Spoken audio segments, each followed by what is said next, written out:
Paul McCartney and John Lennon are best known for their groundbreaking songwriting partnership within the Beatles. Their musical talents extended far beyond the band itself. In the early 1960s, their creative output helped launch the careers of several other artists, many of whom were managed by the Beatles' own manager, Brian Epstein. Recognizing the songwriting magic of Lennon and McCartney, Epstein began using their music to support other acts on his roster. Sometimes, John and Paul would be asked to write entirely new songs. Other times, they handed over previously written material that the Beatles hadn't used. This gave a boost to artists like Cilla and Billy J. Kramer with the Dakotas, who benefited greatly from receiving these expertly crafted tracks. But it wasn't just Epstein's managed artists who received the Lennon-McCartney touch. One of Paul's early compositions, A World Without Love, became a major hit for the duo Peter and Gordon. Paul had actually written the song at just 16 years old, long before the Beatles became a household name. When he moved in with his then-girlfriend Jane Asher in 1963, her brother Peter Asher, one half of the folk-pop duo, heard the song and asked if he could record it. Paul didn't think the track was strong enough for the Beatles to release, and he had even offered it to Billy J. Kramer, without success. So when Peter showed interest, Paul gladly handed it over. Peter and Gordon recorded A World Without Love, and when it was released in February 1964, it quickly climbed the charts, reaching #1 in both the UK and the US.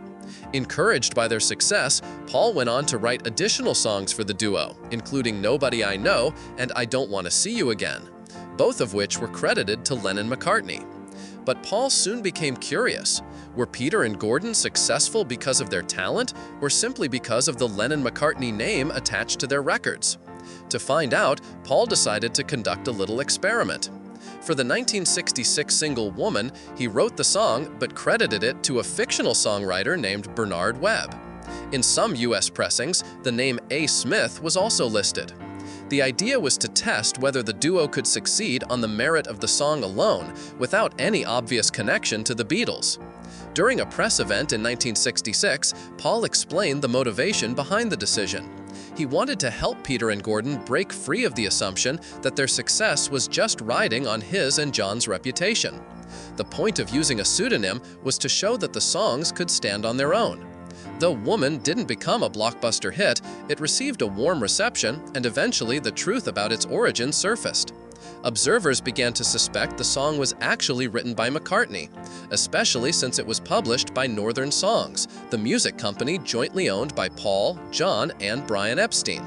The mystery was completely resolved in April 1966 when Peter and Gordon performed on the American TV show Hullabaloo, and the host revealed that Woman had been written by Paul McCartney.